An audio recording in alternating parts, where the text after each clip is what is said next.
International Relations at the Fletcher School in Boston, and then got her law degree at Georgetown University. She practiced law in New York City for 10 years and then returned to Manhattan to help her father with his software company. Grace is also taught in the business school here at Kansas State. In addition, Grace has been a true friend to the entire university and a strong supporter of the Lou Douglas Lecture Series. Her efforts are truly appreciated. Please join me in extending a heartfelt welcome to Ms. Grace Wong.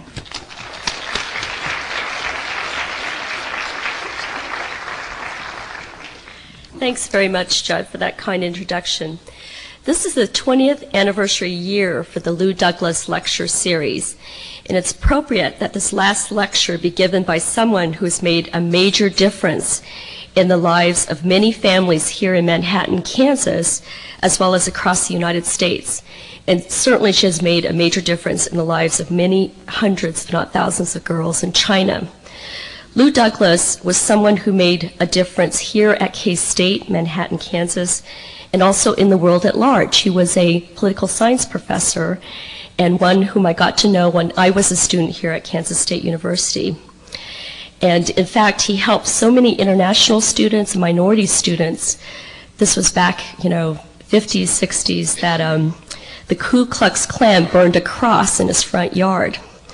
So I think it's appropriate that Laura Cecere is our Lou Douglas lecturer this year. And I think Lou Douglas would have approved of what Laura has dedicated her life to doing. It is my great privilege to introduce to you Laura Cecere, who's made this major difference in many of our lives here. And in so doing, she significantly improved, if not saved, the lives of countless girls from the People's Republic of China. Now, the families who've adopted girls from China will tell you that they, the families, are the lucky ones, not necessarily the girls, because many of them would never have been allowed to adopt here domestically, either because they're single, like myself. The domestic agencies prefer that you are married. Maybe you're too old, or you don't meet the income guidelines to adopt domestically. All of these restrictions are ones which China does not have. Also, watching these families develop as I have, I'm amazed at how much each little girl looks exactly like her adopted family. Not just in the mannerisms and the speech, which you can sort of mimic when you're growing up, but also in physical attributes too. For example, my friends Scott and Jan Langton, who adopted about the same time that I did, have a daughter who's clearly destined to play basketball for Kansas State University, as her dad, Scott Langton, did when I was here in college, and as Scott's dad did here at K-State, Al Langton. At 4, Katie Langton is already very tall, athletic, and coordinated. In fact, she called last week to tell me she rode a bike without her training wheels. And she will be the 3rd generation Langton to play basketball for Kansas State. There's no question about this. Now, without a question, Laura Cecere has been responsible for not only helping get these abandoned girls to families across the United States, but she's also responsible for improving the lives of these girls who are left behind, who are not adopted. And that's because each family who adopts gives a donation or fee to the orphanage, which is then used to improve the lives of the girls who are left behind. So what is Laura's background? Well, she has a graduate degree in social work and practiced social work for many years prior to getting her law degree at Hofstra University in 1984. She then clerked, she was on law review, and then she clerked for 2 federal judges. One was a U.S. magistrate judge in Brooklyn, and then she went to the 4th Circuit Court of Appeals, I think in Virginia. She then practiced law in New York City, as I did, for 2 major law firms, K. Scholler and Skadden Arps. And Skadden Arps, by the way, is one of these law firms that many movies and books have been written about because it has a reputation for being one of the toughest law firms to deal with and work for. Now, while she headed her firm's China practice, Laura went to China to adopt her first daughter, Natalie, back in 1992, and that basically changed her life. She was asked by the Chinese orphanage director at the time to ask other American families to please help adopt these girls that were in these orphanages. And Laura has been doing that ever since. Today, there are currently 5,000 girls a year being adopted in the United States. But back then, Laura was a pioneer. She was one of the first, if not the first, to do so. Now, besides heading her China Seas Adoption Agency, which she is the founder of, Laura is currently a research fellow at the East Asian Legal Studies program at Harvard Law School. And as a Harvard Law Research Fellow, she's written the authoritative book on Chinese adoptions called The Children Can't Wait, and I believe there's a copy that's outside in the lobby if you'd like to look at it. Laura also continues to influence the legislation and the legislative debate going on currently about how much the government should oversee or intervene in international adoptions, especially under the new Hague Conventions for overseas adoptions. So I guess the question here is, can one person really make a major difference in the world? And yes, I believe, one person can, and Laura certainly has. So we're very honored to have Laura here with us tonight as part of the Lou Douglas Lecture Series. And let's give her a warm round Kansas welcome. Thank you.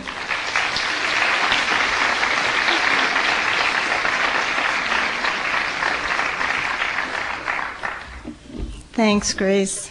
I did all that.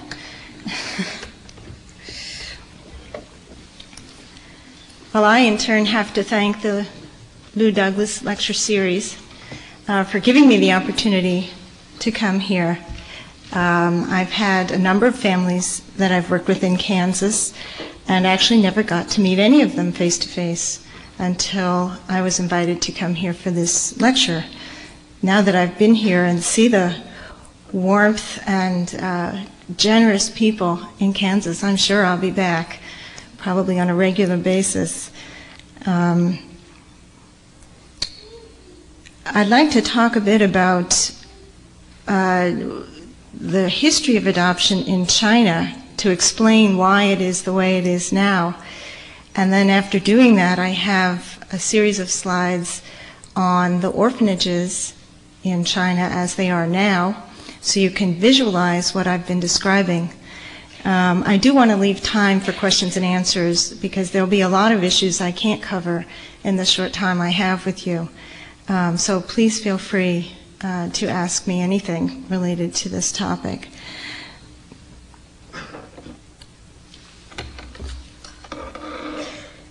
To understand the current situation in China with the orphans that are there, it helps to understand its past. In imperial China, in the dynasties before the 20th century, children were granted by the will of heaven. Infertility was a sign of the heavens' disfavor. Virtue is rewarded with offspring. Now, the greatest achievement a family could do was to have an heir, and the heir had to be a son because only the male line inherited. And it was the male heir that did the worshiping of the ancestors and the sacrifices to the ancestors. If a family didn't have an heir, they were permitted to adopt a son, and they would frequently do this, but it had to be a son from within the extended family, or in the same clan, as they call it. In those days, if you adopted outside of your clan or family, it was illegal, and it was punished. Both the adoptive parent and the biological parent would be severely punished. That's because they considered it leading to chaos to adopt outside your own family and to mix families. Now, there were some interesting twists back then. You could adopt posthumously. Because a widow couldn't inherit, only a male could. If her husband died with no heir, she would posthumously adopt a son in order to be the heir and inherit the property and rights of the family. In this way, the widow could continue her position in the family. Now, with the Ming Dynasty, it got a little more liberal, and the adopted son didn't have to be right within the same family, but they had to be from the same surname. There aren't that many different surnames in China, even today. You'll probably already have seen a lot of the same family names, Li, Huang, and as long as it was in the same family name, they assumed that it was a descendant, ultimately, of the same ancestor, and that was permitted. By the 20th century, we had the Qing Code, And under this code, it allowed the adoption of a child with a different surname, but you couldn't change the child's name once they were adopted. The adoptive son had to have the same duties and responsibilities to his adoptive family as he had to his birth family. The relationship with both continued. And there were strict penalties against an adopted son who abandoned his adopted family and went back to his birth family, because that meant he was leaving the ancestors with no one to provide the necessary sacrifices and worshiping. There were some interesting uses of adoption in China's history. For example, emperors would adopt military heroes to be within their family as a reward. Some think, and I would have to agree, that it probably was also to maintain their loyalty to that family, but it was a common practice. Interestingly, it wasn't as necessary to adopt orphan children back then, because orphans were not the responsibility of the government or the community, but the responsibility of the family. And children who happened to be orphaned were taken care of somewhere within the entire extended family. And they never had to change their legal relationship with the family that was taking care of them. So therefore, there weren't really orphanages back then.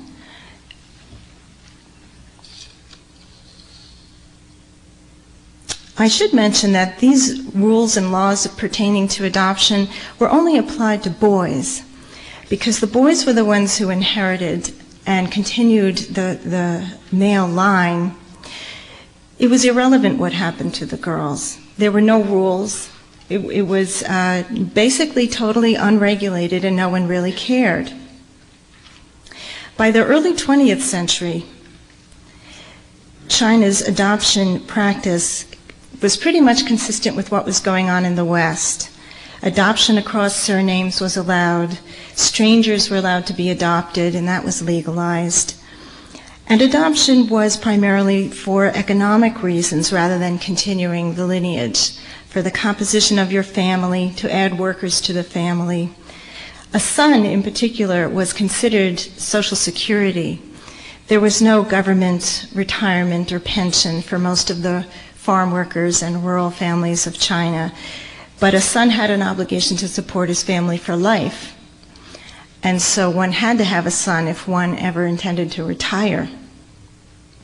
Girls got married, and they would go off to their husband's family. Any money they made or any money they came into would belong to the husband's family.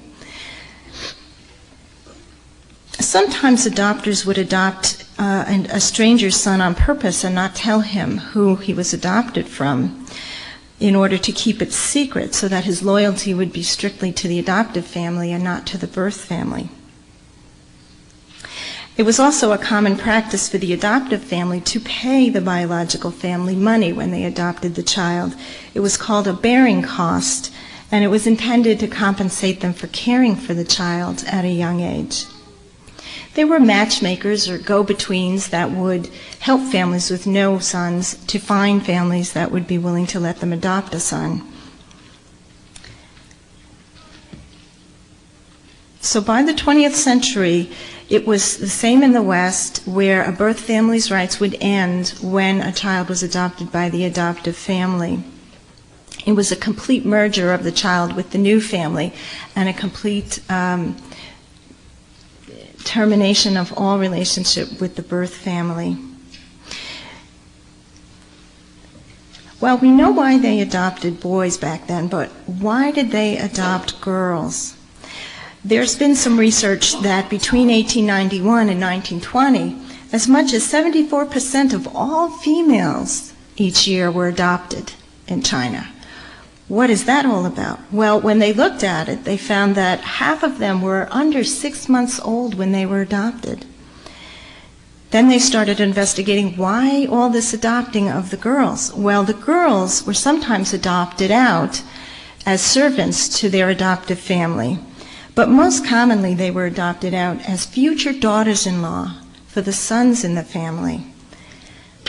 You have to remember that this is, and was back then, a very poor culture. And the thinking of a birth family is, I'm going to lose my daughter to her husband's family eventually. So why should I spend all these years of raising her only to see her leave? So they would adopt out their child at a young age to her future husband's family. And they would adopt in a daughter-in-law, or not yet a daughter-in-law, but a girl who would be their future daughter-in-law for their son. They also saw this as a way of raising the girl to understand her future family and know how to serve them and care for them. Unfortunately, these girls got a much lesser status in the family. They were often abused or neglected. They received less schooling, less nutrition, less medical care. They had a much higher mortality rate than biological daughters of a family. And to top it off, most of the girls were did not want to marry their brothers. There was an article in the New York Times just about 10 years ago of 3 teenage girls who simultaneously committed suicide because they didn't want to marry the brothers in their family. Now, in my research, I found this was not at all unlike India, which, instead of adopting out the future daughters-in-law, would marry their daughter to a young boy at a very young age, 5 or 6 years old, or sometimes even younger, with the same theory in mind, that why should we care for this child all through her childhood only to see her leave, and to have her to be growing up in the family that she's going to spend her whole life in. Now, these explanations, for those who've adopted from China, give us a better understanding why nowadays when we adopt from China, they ask us to promise and swear in a letter, in writing, signed by us, that we will treat the adopted child exactly the same as our biological child, that we will never, quote, harm, abuse, or neglect our adopted child, that we will promise to educate her. And we, when we do these things here in the U.S., think this is ridiculous. I would never do that to my child. But there's a history behind all of this that China does in the process. And it's only by studying it that we come to understand what they're reacting to in their own history. By the 1990s, China's birth rate was slowing dramatically.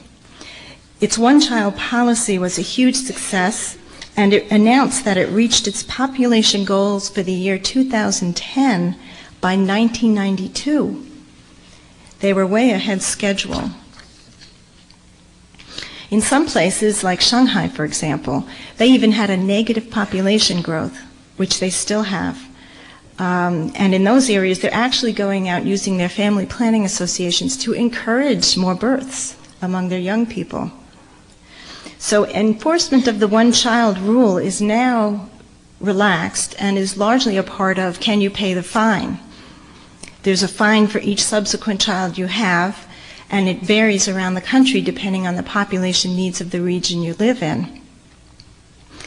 As one couple was quoted as saying when they approached them about why they're having a second child, instead of discouraging them, they said, quote, they didn't try to talk us out of having another child. They just wanted to be sure we could pay the fine, end quote. In addition, modern couples are choosing to have smaller families in China, not unlike here, not unlike most industrialized countries right now in the West. In a 1998 survey of childless couples, 69% said that they had chosen to remain childless for financial reasons. They see a boom going on in China, and they want to cash in on it as quickly as possible. They don't want to take time out from their careers because they're afraid that just as quickly as it came, it could go away. Their attitude is, quote, more children means less money. And they say things like, quote, who knows when the rules will change or the economy will slow. I had dinner just about 2 weeks ago with a young woman, very successful in import-export, 29 years old, both her and her husband in Beijing, and loved the children. I had my daughter with me, my friend had her adopted daughter with her. But she said, no way, I'm not stopping to have children. Not until, she couldn't even predict how far down the road, but all they knew is that while they had the opportunity to succeed and do well, they were going to use it.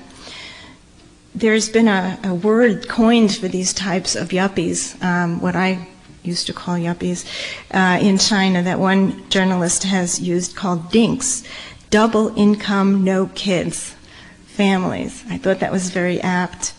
There was also another reporter has dubbed this, instead of the Mao generation, they're now the me generation, which also is the major change for China. Now, most of the change has been in the rural areas where farming has become industrialized like most industries, and the need for lots and lots of extra hands in the household no longer exists. A lot of these families are fleeing to the cities for better work, and children are seen more as an added expense than as a means of producing income. So they too are lessening how many children they have.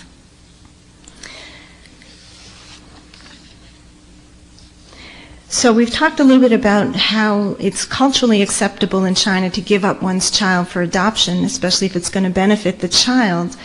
But there's also a cultural tradition about taking in children who need a home. This is something that I know I was unfamiliar with when I started researching this area. But then I heard about the many abandoned children in China we never even know about, because they frequently will find a baby left on a roadside or at a train station and just take it home and care for it there, and maybe never even report it to the authorities, or they'll report it and the authorities won't record it. So there's no way to know how many of those children there are. In addition, another more shocking example of this cultural treasuring of children was in the mid-20th century when Japan invaded China. And if any of you are familiar with that, they brutally ravaged the people and the resources. It was a very bloody occupation of China for a number of years. When they were defeated and they fled, 2,100 Japanese children were orphaned in China and left behind. The Chinese people took them all in, raised them like their own children. And later, when Japan and China became friendly again and resumed relations, they actually helped the children go back to Japan and find their biological families. And then they had the choice of staying or coming back to China. I think that's pretty remarkable. Just to come to the present, by the late, and the orphanage situation, by the late 19th century, there were a handful of orphanages being started up by foreign missionaries. These missionaries were evicted basically when the Communist Revolution came around in 1949, because it was the socialist position that we can take care of everybody, thank you very much. And the government assumed responsibility for children and adults who couldn't take care of themselves. China then set about forming social welfare institutions. These were residential facilities for any kind of adult or child who couldn't take care of themselves and needed residential care, except for convicts who went to prisons.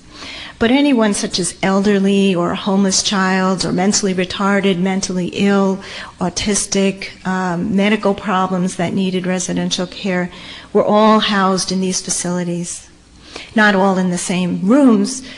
They were in their own portions of the facilities, but this was the first time in China's history that the state took responsibility for caring for its people that couldn't care for themselves. Right now, there's about 71 children's welfare institutes. These are institutions just for children, and about 1,200 social welfare institutions, which have children and adults. China reports, there's no way, by the way, to come up with a definitive number of how many orphans are actually in China right now, because the only statistics we can go by is what China releases, and that's not necessarily the most reliable source. But China does report there are 20,000 orphans in the children's welfare institutions, and in total, altogether in state custody, somewhere between 100 to 140,000 orphans. So then the question is, who are these orphans, and why are they being abandoned? Primarily, most of the children in these facilities are handicapped or mentally retarded or autistic, or in need of surgery or medical treatment, or albino, or deaf or mute. These are all things that the parents could either not afford treatment for their children and had no choice but to abandon them in order to get them some care, or there just weren't resources in the community that they could use to help them raise children with these problems or to get them the treatment that they needed. There's also an education level that comes into play. The Chinese people are not nearly as educated yet by and large. Of course, the cities differ than the rural areas, but there's an education level that goes along with accepting some of these children in their own communities with these various conditions. A significant number of those that are being abandoned include healthy infant girls, as we discussed earlier. Then this is attributed to China's population policy as well as its preference for boys. There's no clear statistics available, but from my own observations in a number of these facilities, I would estimate that on average about 10% of the population are these healthy, normal children, mostly girls who are being abandoned. Hopefully these children will be adopted out. They are certainly adoptable, but the rest of the children will have to stay there until they're 18 and then be helped into the community if they can work and support themselves, or they will stay in the facility for the rest of their lives. A lot of what we do, us parents who've adopted from China, is to help those who are adoptable get into permanent families. We also spend a lot of effort and time to raise money and donations to help those that stay in the facilities with equipment and training and programs for them. Before I go on, I think this might be a good time to show some of the slides of the facilities that I'm talking about, and I'll make a few comments as they come up.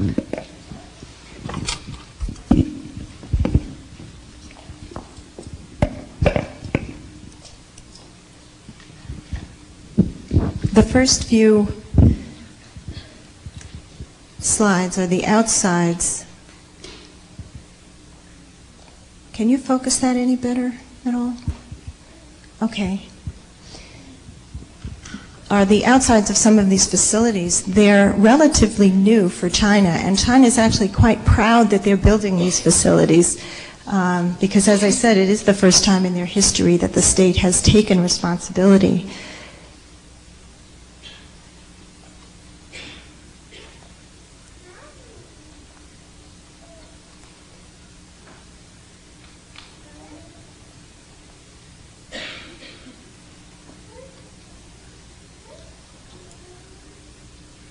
Thank you.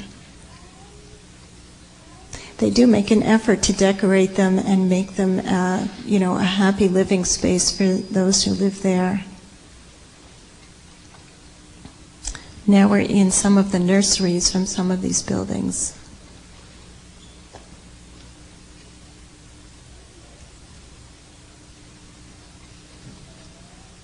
This happens to be the nursery from my first daughter's orphanage. They're not always heated as well as one would like, so the children are often swaddled in these bunting quilts.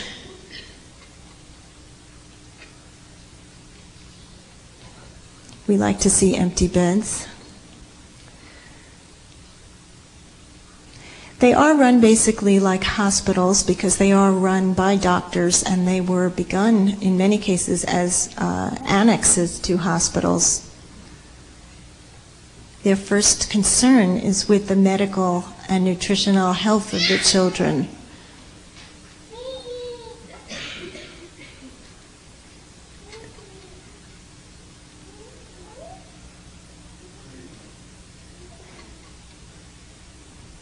This is in the Nanjing orphanage, which is rather progressive. This is a baby room where they're actually trying to, on a one-on-one basis, work with the babies to keep them from becoming developmentally delayed. Almost a necessary byproduct of institutionalization.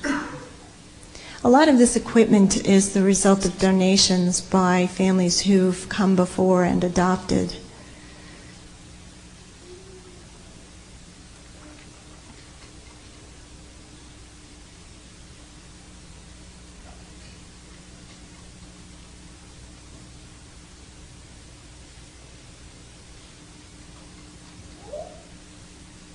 Such as these mobiles.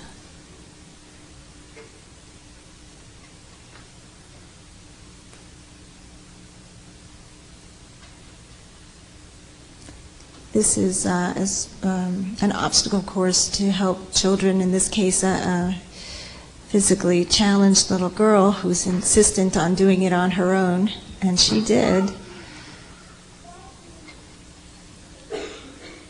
Working with some babies on the mats. This was actually some sweaters that they tried to give us as gifts, but they were knitted by some of the attendants in this orphanage to keep the children warm, and we just didn't have the heart to take them with us, and we left them, but they were very beautiful.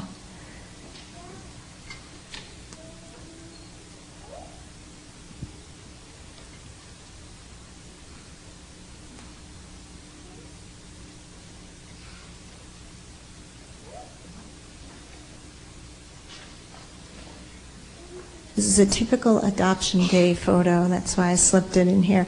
You can probably identify the adopted parents by the huge ear-to-ear grins on their faces.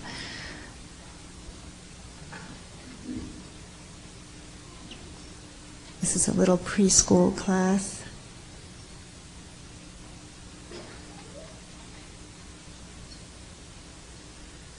Some orphanages who've been at foreign adoption longer than others have really benefited by lots of gifts and the income they get from placing out children with foreigners.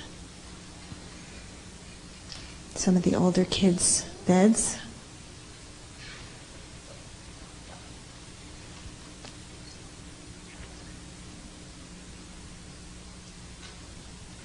It appears very regimented, but the attendants really work hard at keeping a family atmosphere as best they can. They become very attached to each other, and even people adopting babies have often seen the primary caretakers of their children crying their eyes out when they take them away. It's very moving. These are little washcloths outside a washroom. They each have their own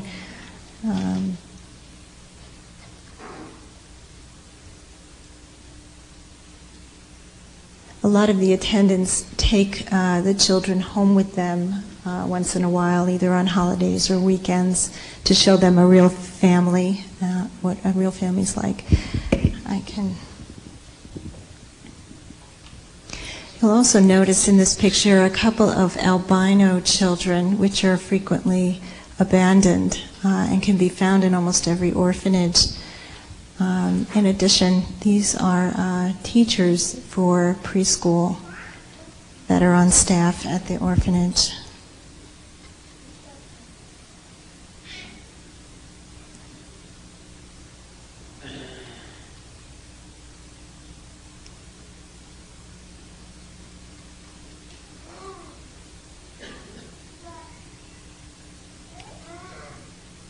They decorate the environment with kids' artwork just like we do in our homes or in preschools.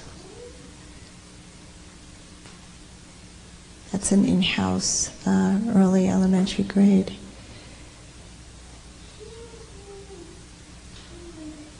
They're always thrilled to see us. They don't get a lot of visitors.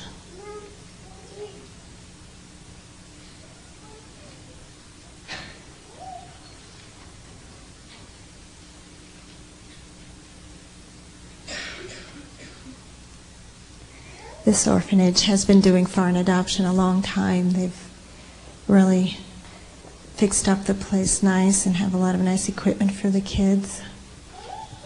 This was donated by a corporation. They're just starting to learn the benefits of corporate donating.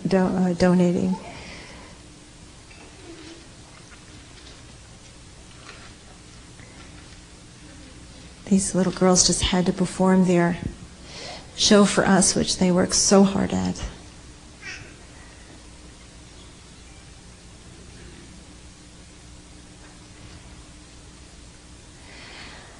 This picture is an example of something we see now and then. It's a slightly older girl who has befriended this little boy in the orphanage. They're not related, but occasionally an older child will take a younger child under her wing, as this girl did. When we entered that classroom, she immediately pulled him into her lap and kept her arm around him the entire time we were there, as if to say, "You're not taking him, you know, he's mine, and we're together, we're a package deal." We tried very hard to reassure her we were not there to take away her beloved little friend there. But she was very good with him. She was teaching him and playing with him, and he was definitely responding to her. It's very sweet to see. They do become very much like a family inside there. I often get asked what happens to the older kids when they grow up, and this was a room of teenagers that we were able to visit. Many of the girls in this picture were approaching 18 when they'd have to move out into the community. It's always a tough transition, but they also look perfectly healthy and normal, and were probably too old for most people to adopt when, in '92, when it opened to foreign adoption. Most foreign adopters want babies. This is part of their room. This is, again, the Nanjing Orphanage, which receives a lot of donated money for programming. And they're teaching vocational training to some developmentally impaired children who are learning food preparation, which is probably going to be their highest functioning level, and hopefully they'll get work at it when they're old enough to go out into the community. They were very proud of what they were able to do. Behind them is a vocational class of sewing, and these children were really doing beautiful work. So hopefully they will be employable. Unfortunately, this is atypical right now, and it's going to take a lot more money for other orphanages to be doing this kind of thing, but this is something they'd like to do more of. Okay.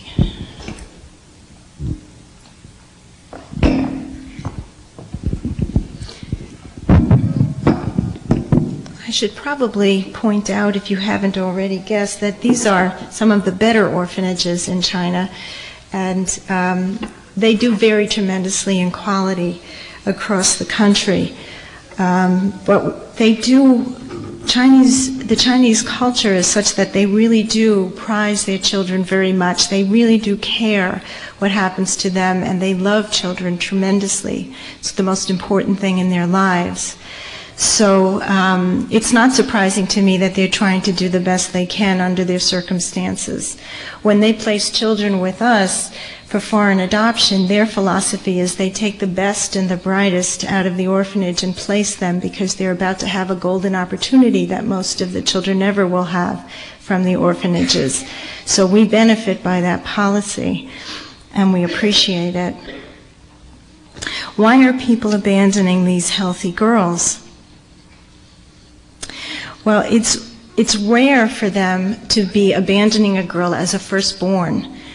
Oddly enough, we think that that's the case, but research has shown that what's happening is they will have one girl, maybe two girls, and then they'll keep trying because they want a son, and when the third try or fourth try is a girl, they want to try again for a boy. They may, if they're not rich enough to pay all these fines or support all these children, abandon a girl so they can try again for a boy. It's very rare for them to be abandoning their firstborn if it's a girl. They tend to keep the firstborn. Now, legally in China, the law is such that both the girl and the boy have a responsibility to support their parents. Very different than American culture, it is a legal responsibility for children to support their parents. Parents can sue their children for support when they get old enough. But still it's seen as the son's responsibility. And in addition, girls just simply don't earn as much as men in China. So there's still a tendency to prefer boys. In addition, the girl tends to get married, go off to her husband's family, and any money she earns tends to get turned over to him. Another reason they're abandoning these girls is just out of industrialization. Just as we had a lot of migration and immigrants and displaced children and families at the turn of the 20th and 19th to 20th centuries. The same thing's going on in China now, and it's estimated that there's 100 million migrants wandering around China from their original birth cities. In all of this mobile population, a lot of children get lost in the process or abandoned.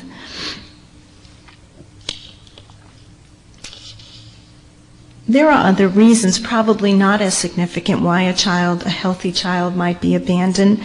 Sometimes if a woman has children and then her husband dies and she wants to remarry, it's often that the new husband doesn't want her to come into the marriage with her first husband's children, and her only option may be to abandon the child. There's also some reports that the child could be the product of an extramarital affair, but there isn't a lot of that kind of sexual conduct in China yet, although I'm sure we'll have our influence on them. By the 1990s, China encouraged adoption as a way to meet the needs of these healthy orphans. They realized that institutional care is not the best place to be raising these children. And in 1992, they issued China's first adoption law under the current government.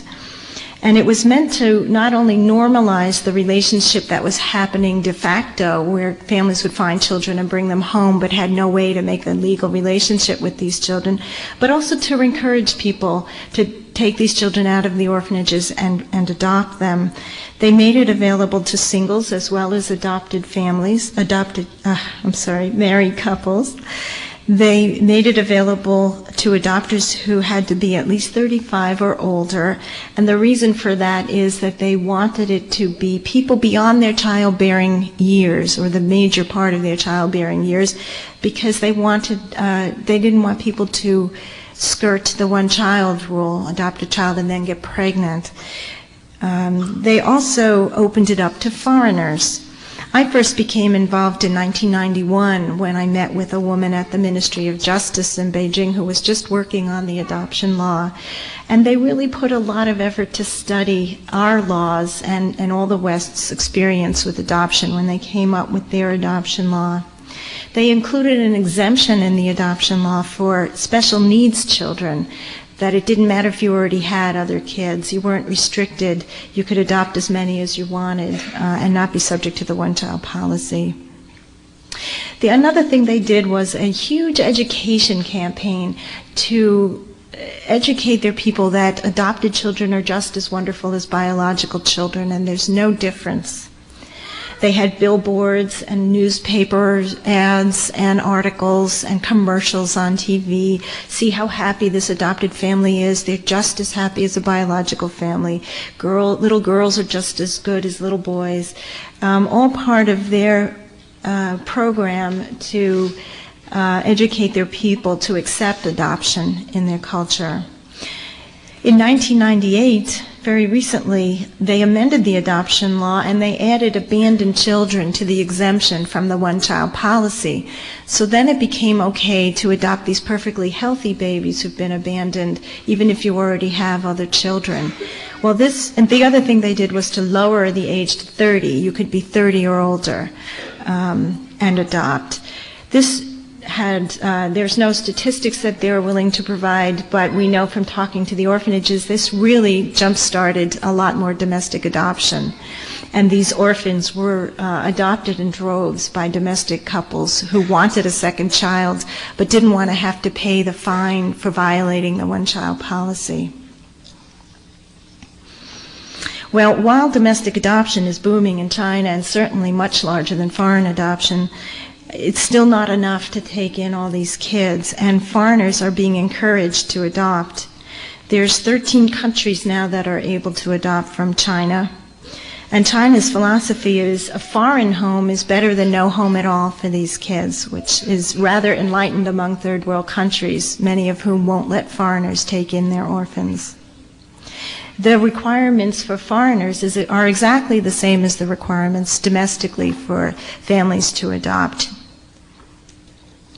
Prospective adopters, whether they're domestic families or Americans or any other foreigners, we have to prove things like we're in good health, we have no horrible criminal record, we're employed, and we have to be approved by the U.S. government, which is the INS in this case, Immigration and Naturalization Service.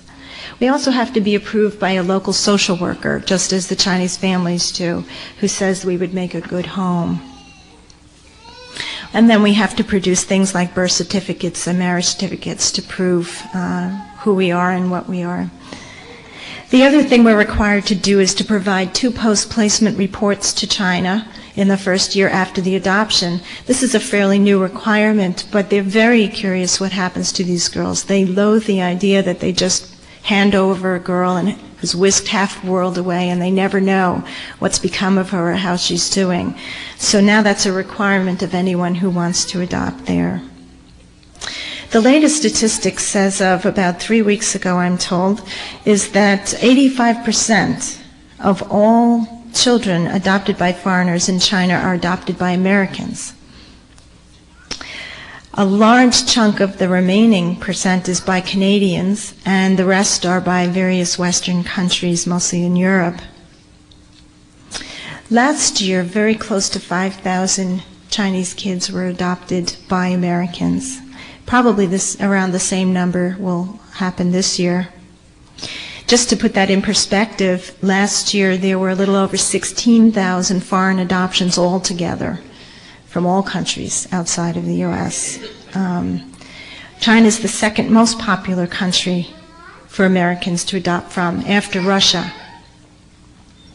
So why are Americans so drawn to adopting from China? I get asked that question all the time.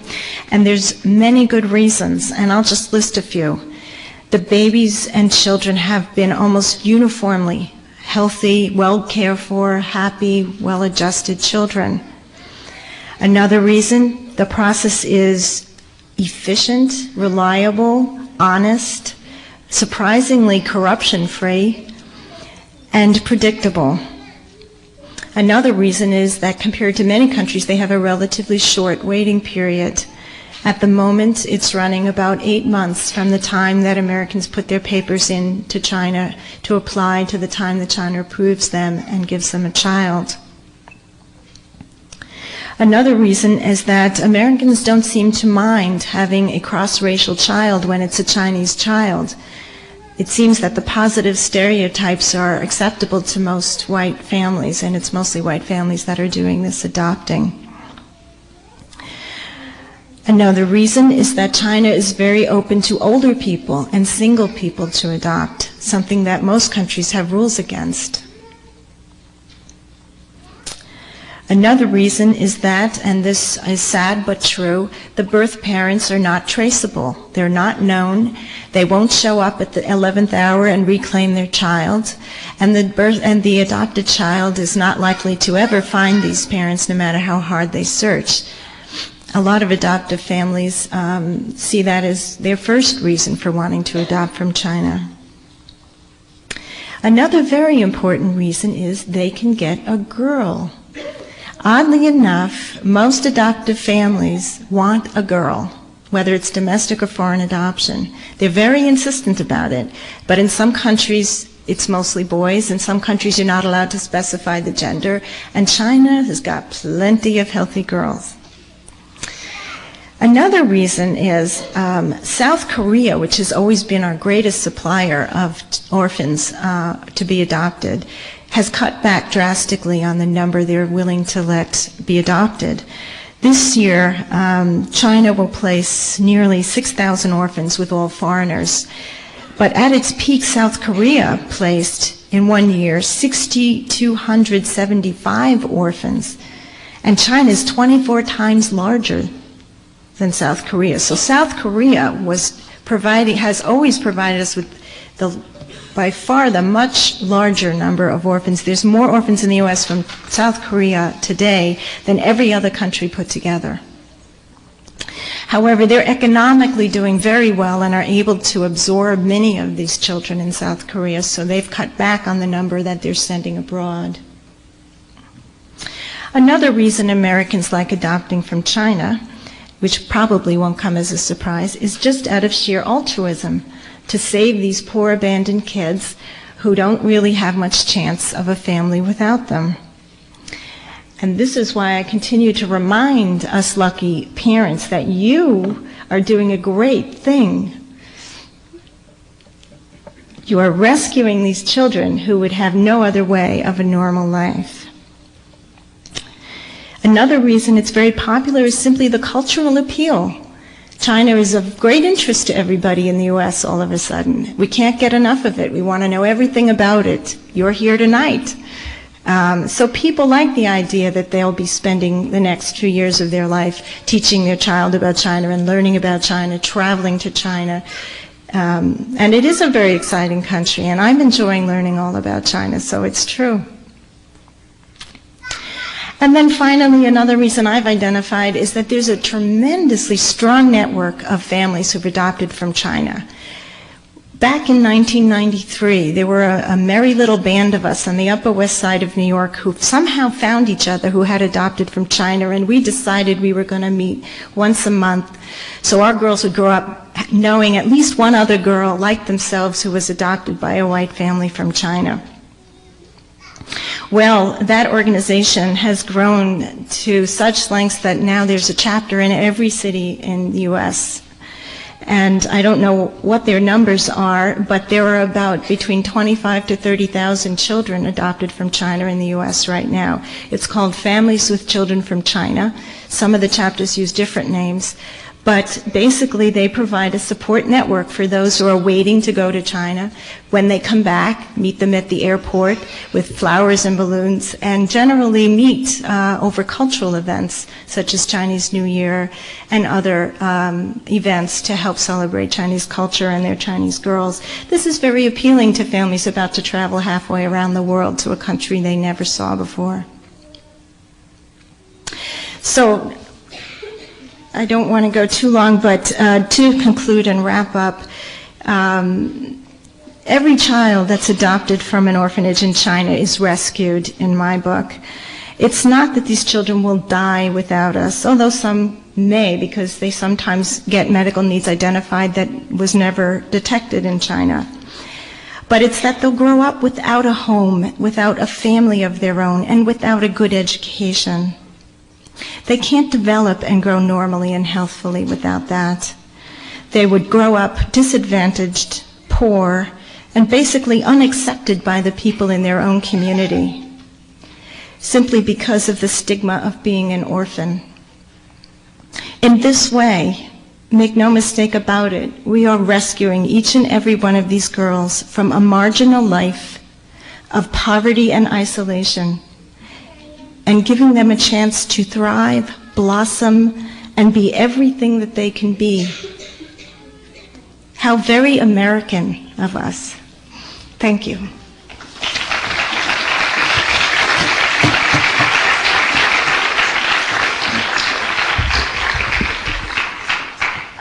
Switch my... Now I can see you. Okay. Can you hear me? Okay. Any questions that I didn't already answer? Or did and you want to know more? Yes. How much does it cost to adopt from China? Good question. It depends on the program you use. I'd say the least you would have to spend is between $13,000 to $14,000, and most of that is through your travel costs. Every orphanage requires a $3,000 donation for a child, donation quote unquote. But that money is required to be, by law in China, to be used to benefit the children and support the orphanage. And I have to mention out of the same breath that there is a $5,000 federal tax credit for all adoptions available for people who make under $75,000, and then between $75,000 and $115,000 it's a prorated amount. I'm also told that there's a $2,000 Kansas state tax credit. So, and we're actually pushing for pending legislation that would raise the federal tax credit to $10,000, which would be really nice. So, give me a couple years, we'll get it free. Yes.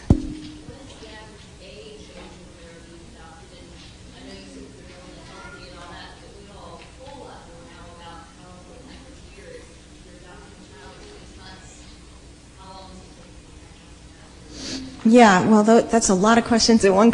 But yeah, no, I'm happy. Those are all good questions. From what we've seen, the average age, assuming someone wants as young as possible, a child, the average age is, I could shut that off, but I can't. The average age has been between 6 months to about 13 or 14 months. Usually, if the couple is, or single is under 45 and they ask for the youngest child possible, we've been getting about 6 months old, 6 to 8 months old at time of referral. Might be another month or two before you get over there to get her. I know what you're driving at, and it's probably got the word attachment in it somewhere. And attachment issues and how well they do in the transition and bonding and all things like that have done fabulously well from China.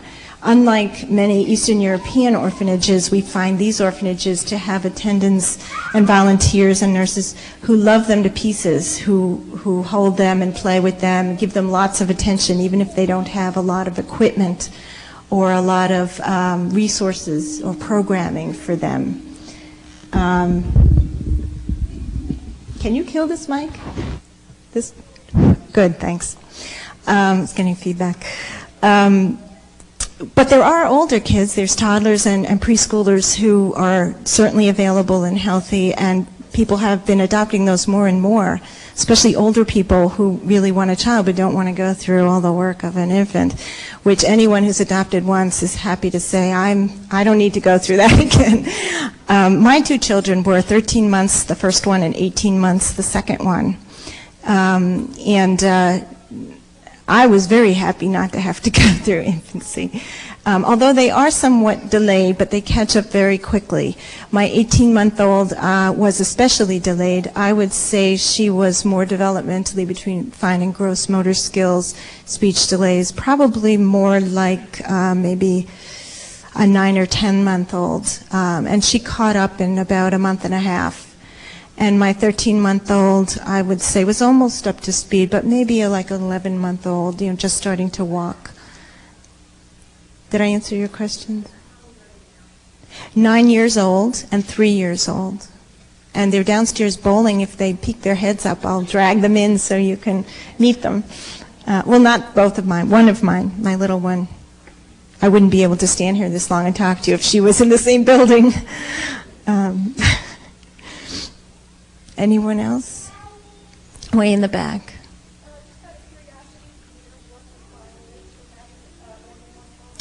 Yeah, as of at least about a year and a half ago, it varies city to city. And it's really funny because the reason why I think this particular article made the press is because the families are becoming well aware of exactly what the market is for a second child. Like in this city, it's $1,200. In that city, it's $1,000. In this city, it's $1,400. And it depends a lot on inflation in the particular city and cost of living and what people make and in the population needs of a particular location.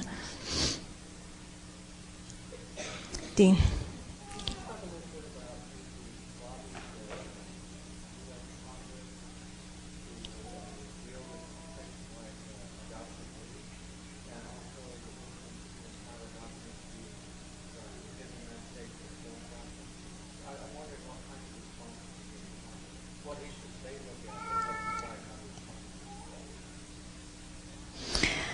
Not sure I completely understand what you're looking for, but the question is to do with lobbying Congress and where do they stand on adoption policy.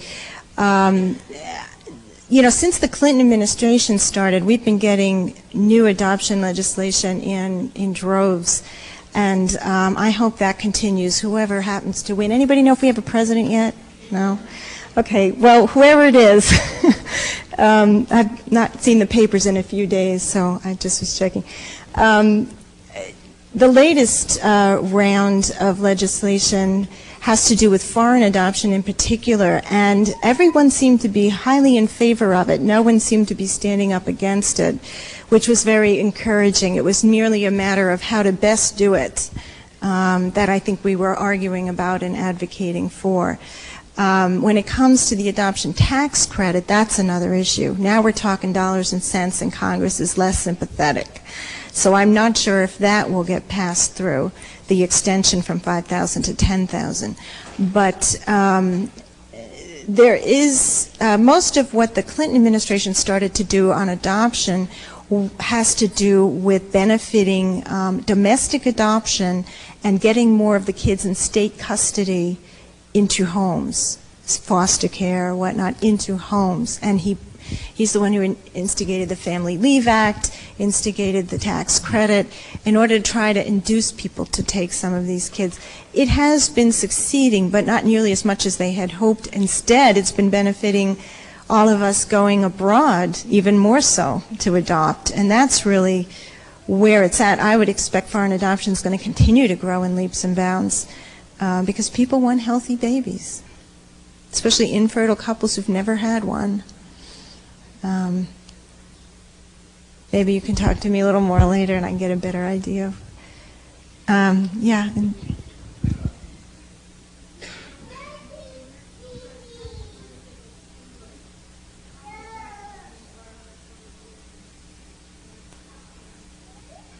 How fast did they learn English? Is that what you're driving at? Yeah, that's something that's being studied as we speak, and there's been some preliminary studies on it. It's uncanny how quickly they learn. There is delay. Speech is always the last thing they learn. All the other skills seem to catch up very quickly, but speech could take 6 months to a year. When I say speech, I mean English, because they do come over babbling in Chinese, but we don't count that because we don't understand it and we think it's baby talk. But to learn English, yeah, it does take them a while longer, but they learn it very quickly, and usually with little help. Just watching TV, playing with kids their own age, being in our families. I think Mary Alice could probably address that better than me. She adopted. How old was Susie when you adopted her?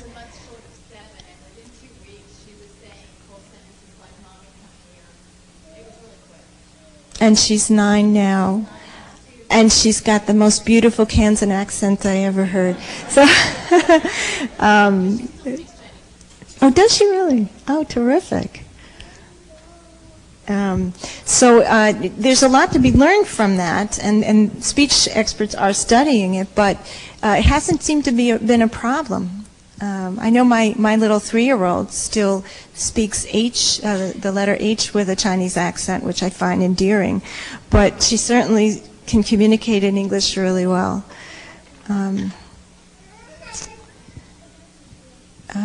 Oh yeah, I started out with, yeah, go ahead. A friend of mine knows a couple that is interested in adopting that haven't been successful domestically. How would you suggest that they go about getting information about possibly, about your program? Is there a website or would you say? Call me.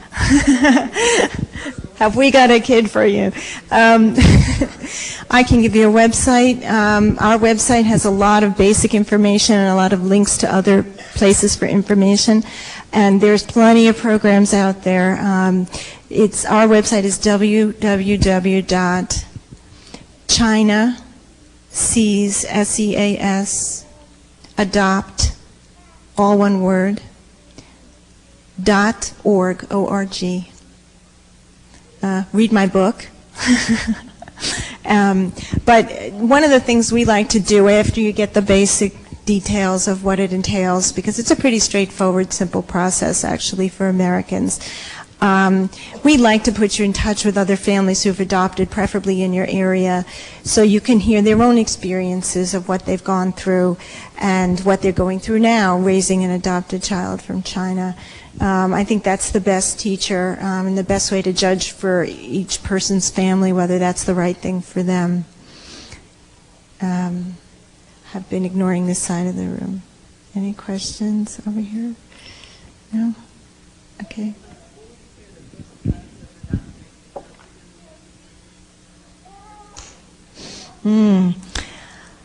I almost feel like turning that over to some families who started out that way, who are in our audience, because I never chose to try to do that. As a single mother, I pretty much gave up hope right at the start. When I was living in New York City, and I called the city authorities and said, do you have any children that need a home? And they said, are you white? And I said, yes. And they said, nope. And I said, oh, are you sure? And they said, nope. And I said, okay. And that was it. I was discouraged at that point, practicing lawyer fairly successfully in New York City, single person. They just weren't interested in my parenting. Is there someone who investigated domestic adoption who wants to address that before I take a stab at it? Did you try to do that, Ruth?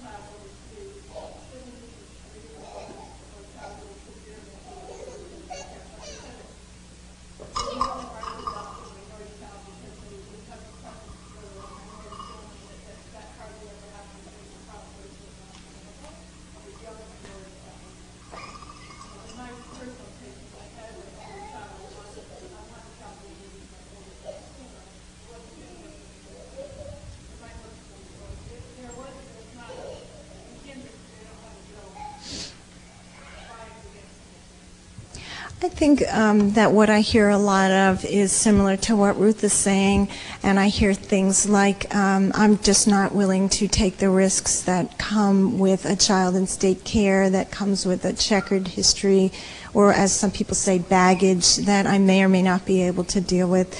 When it comes to private adoption domestically, I think the waiting list is tremendous, and there's no guarantee that you'll ever get a child. Because birth mothers can select you and may never select you. It's very subjective. So a lot of families, especially if they've been through the ordeal of infertility treatments, just don't have the stamina to go through a domestic adoption situation. There just isn't as high a need domestically for families who want only healthy children, normal children, especially young children. And so they're finding it abroad. And from my point of view, every child needs a home, whatever borders they may have been born within. I don't think a child in the U.S. is any more special than a child anywhere else in the world. In some ways, our kids at least are getting minimal care. In many foreign countries, they may not survive. I hope that starts answering your question. Anybody else? In the back, yeah, you were waiting. It depends where you're adopting from. In some places it can be as briefly as a week, but on average I'd say it's closer to 10 days. And we usually encourage people, if they've never been there yet, to try to stop off in Beijing for a couple of days and see just about the most awesome sights you're ever going to see in your life. Some of the slides are up here. I have to add the Great Wall to that. And that would make it more like 2 weeks. But 2 weeks of an event you'll never forget in your whole life is really the best part of the whole process. And you're always accompanied by someone who will translate for you and guide you around and handle all the paperwork and basically tell you where to sign, that kind of thing. It's usually a fun time, but anxious to new parents, wondering what it's going to be like to have a child. Yes, right here.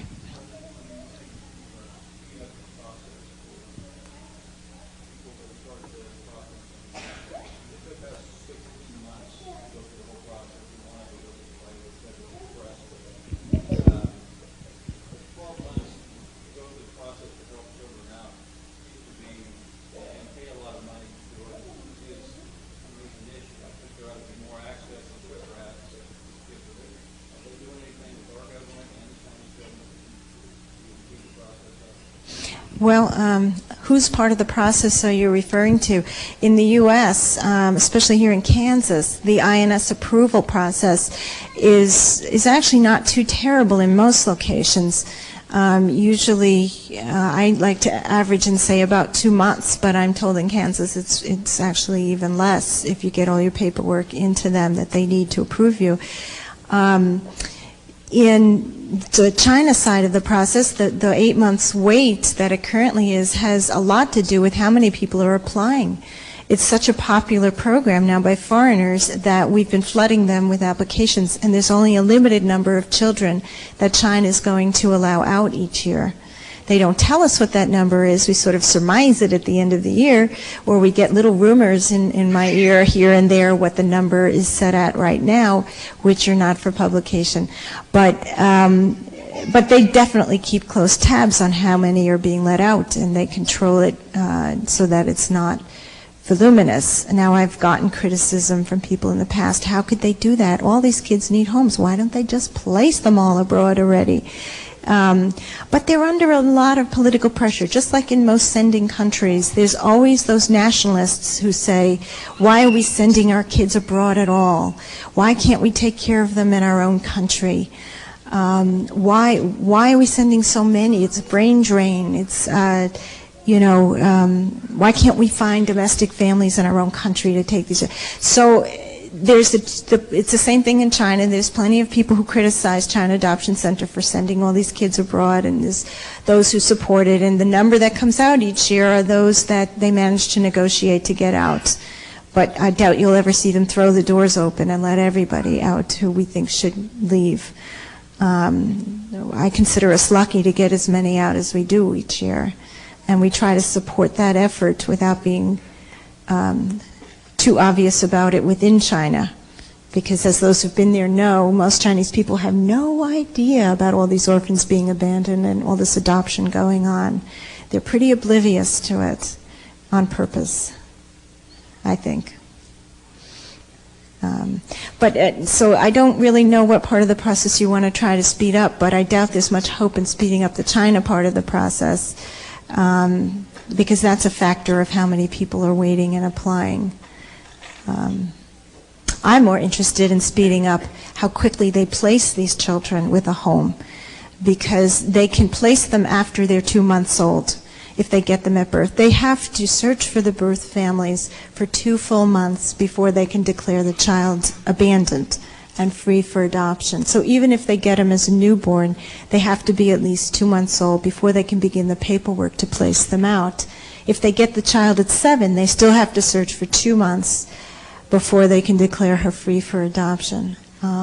So there's that. But then it's usually another 4 to 6 months before they ever place the kid. What is going on? Well, there's a whole bureaucratic process. It has to go to the local city, then it has to go to the province, then it has to go to Beijing, and all the various levels of government have to approve this child for foreign placement before she's ever placed by the China Adoption Center with us. So it's a political issue, but there's not going to be a lot we can do about that. Questions? Or any comments from those who have adopted who care to say something that I've left out? I'm sure there's a lot.